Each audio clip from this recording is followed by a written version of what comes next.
Hello, my name is Doug Wilson. I'm the Director of Security here at Uptycs, and today we're going to talk about how you can take a query that you've written in osquery and use Uptycs to deploy that query at scale. Then we're going to talk about how you can save it and use a save query to turn it into a report. In previous videos, we have looked at what you can do with osquery and SQL. So some of the queries will look something like this, and as you spend time refining them, they're going to get a little bit complex and longer over time. One of the queries we ended up in a recent video showing how to use SQL in osquery is this query right here. This query is not something you're going to want to write out on a regular basis, but it's pretty useful.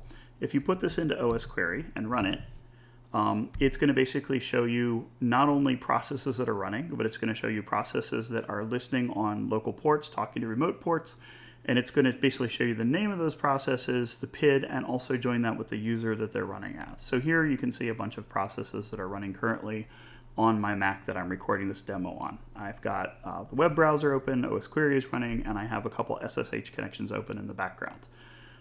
So again, this query is very useful, but you're not going to want to have to write this out every time. You're definitely not going to have to write this out every time you want to use it. So we're going to show what we can do with this query when you combine it with Uptycs. So first off, I'm going to log into my Uptycs instance.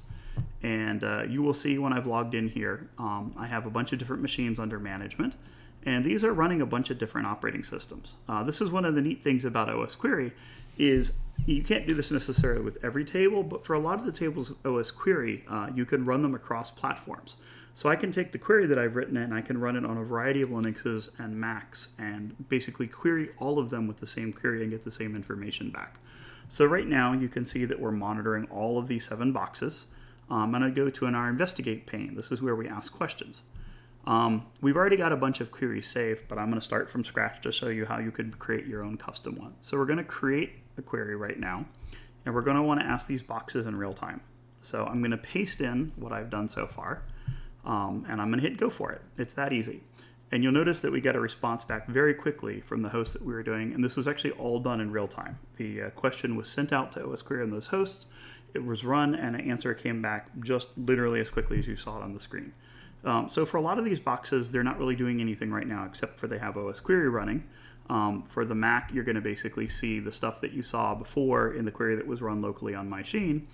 And then for a couple of these others, you're going to see that you actually also have an SSH session running, and that's basically the SSH connections that I've made back and forth between boxes to simulate some connections and activity for the purposes of this demo.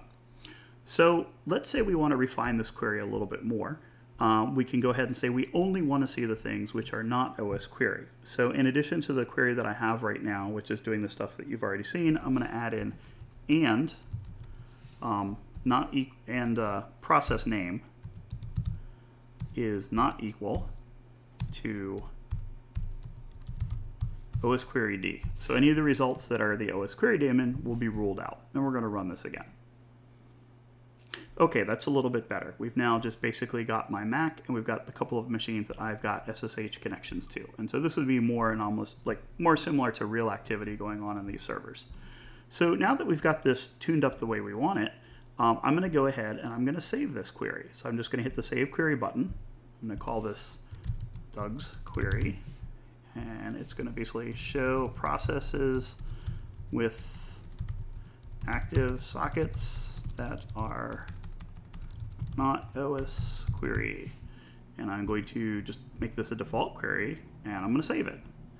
And then if we go back to our investigation pane, we're going to now see that Doug's query is here. And if we just press on that, poof, it's saved. It's already ready to go. We've got all the query information that's there.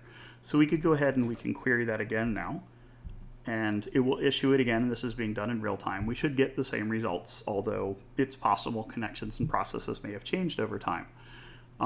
So you're like, hey, this is great and this is wonderful, but I don't necessarily want to be doing this all the time or having to like run this manually. You can also take the save query and run it in a report. So I'm going to go ahead and click on the Reports tab now, and I'm going to make a new report. And there's a variety of things you can do with reports. This only scratches the surface, but it's again showing how you can not only save the query, do it at scale across assets, but then you can have it done on a recurring basis without having to do any additional work. So I'll create a report. I'm going to call this Doug's report. Report on processes that have active sockets that are not osquery.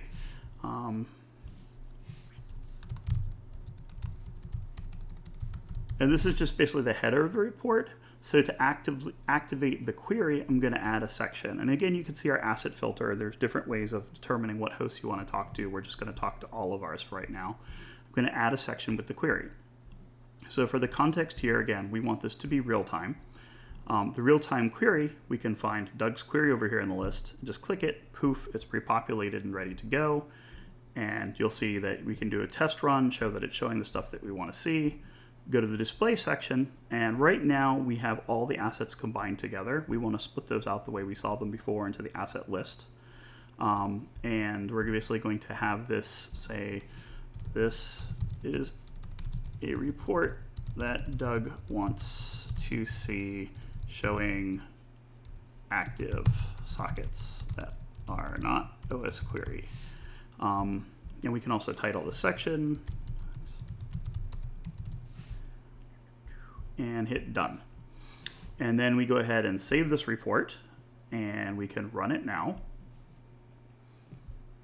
And there'll be a brief moment while the processing engine runs, and you basically will end up seeing a list of all of the information, but this is in a report format. So we can then take this and we can go ahead and we can schedule this, we can have it emailed, we can have it to update a Slack channel, and it can be run on a recurring basis, so it runs once a day, once an hour, once a minute, whatever you want. So what we've done here is we have started from a base query in osquery that gives us a set piece of information on one host. And by using Uptycs, we have gone and we have looked at all the boxes that we have under management. We've gone ahead and we've created a query. We are able to save that query so you can populate it on demand. Then we're able to take that saved query, put it into a report, and now we have a report that we can run on demand, or we can schedule to run at times in the future. And this report could basically be retrieved from the UI, or it could be emailed to you.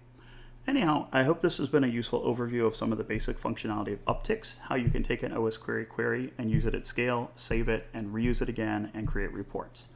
Thank you for listening.